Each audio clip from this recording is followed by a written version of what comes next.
തുർക്കി സ്റ്റൈലിലുള്ള ഇന്ത്യയിലെ ആദ്യത്തെ സ്ഥാപനം Altamar near Al Shifa hospital, bypass road, Perinthalmanna, Musliyarangadi, Edakkara, Musliyarangadi, Kondotty. Welfare party Perinthalmanna മണ്ഡലം കമ്മിറ്റി 2 ദിവസങ്ങളായി നടത്തിയ പ്രക്ഷോഭ ജാഥ സമാപിച്ചു.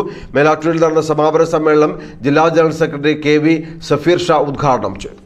രാജ്യം വർഗീയതയിലേക്കും മതവിദ്വേഷത്തിലേക്കും മനുഷ്യരെ മനുഷ്യനായി കാണാൻ കഴിയാത്ത വെറുപ്പ് ഉൽപ്പാദിപ്പിക്കുന്ന വിധ്വംസക സംഘത്തിന്റെ കയ്യിൽ എത്തിയിരിക്കുന്നു. ഈ സന്ദർഭത്തിലാണ് നമ്മുടെ ഭരണഘടനയുടെ അടിസ്ഥാനങ്ങളെക്കുറിച്ച് ഓർമ്മപ്പെടുത്തുന്ന പ്രക്ഷോഭ ക്യാമ്പയിനുമായി വെൽഫെയർ പാർട്ടി രംഗത്ത് വന്നിരിക്കുന്നത്.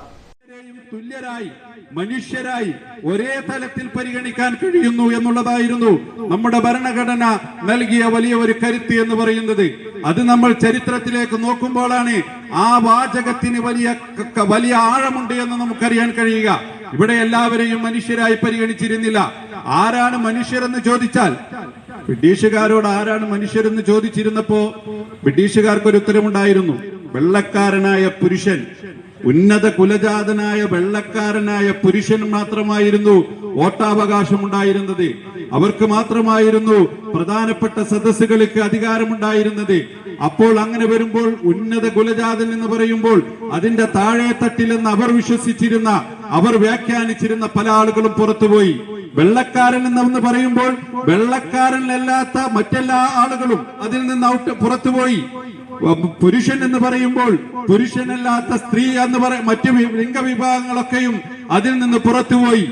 ഇങ്ങനത്തെ ഒരു അവസ്ഥ ഉണ്ടായിരുന്നതായിരുന്നു ബ്രിട്ടീഷുകാരുടെ കാഴ്ചപ്പാട് എന്ന് പറയുന്നത്.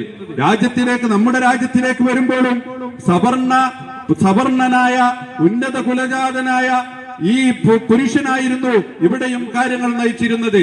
അപ്പോൾ അവർ മനുഷ്യരായി എല്ലാവരെയും പരിഗണിക്കുമെന്ന നമ്മുടെ പ്രസ്താവന ഭരണഘടനയുടെ സത്തയിലേക്ക് വന്നത് ഒരു വലിയ അടിസ്ഥാന തത്വമായിരുന്നു. ജാതി സെൻസസ് നടത്തുക, എയ്ഡഡ് നിയമനം PSCക്ക് വിടുക, സർക്കാർ സർവീസിൽ ആനുപാതിക പ്രാതിനിധ്യം നടപ്പിലാക്കുക തുടങ്ങിയ ആവശ്യങ്ങൾ ഉന്നയിച്ചാണ് വെൽഫെയർ പാർട്ടി പ്രക്ഷോഭ പരിപാടി നടത്തുന്നത്. നൌഷാദ് അലി ഏലംകുളം അധ്യക്ഷത വഹിച്ചു. ജില്ലാ വൈസ് പ്രസിഡന്റുമാരായ സുഭദ്ര വണ്ടൂർ, നസീറ ബാനു, ജില്ലാ secretary Ashraf Ali Kattupara, ME Shukkoor, PK Haider, P Fathima, MP Ashraf എന്നിവർ പ്രസംഗിച്ചു. കരിങ്കലത്താണിൽ നിന്ന് ആരംഭിച്ച 2 ദിവസത്തെ പ്രക്ഷോഭയാത്രയ്ക്ക് വിവിധ കേന്ദ്രങ്ങളിൽ സ്വീകരണം നൽകി. പ്രക്ഷോഭ ക്യാമ്പയിന്റെ സമാപനം കുറിച്ചുകൊണ്ട് ജനുവരി 3-ന് 10,000 സെക്രട്ടേറിയറ്റ് വളയും.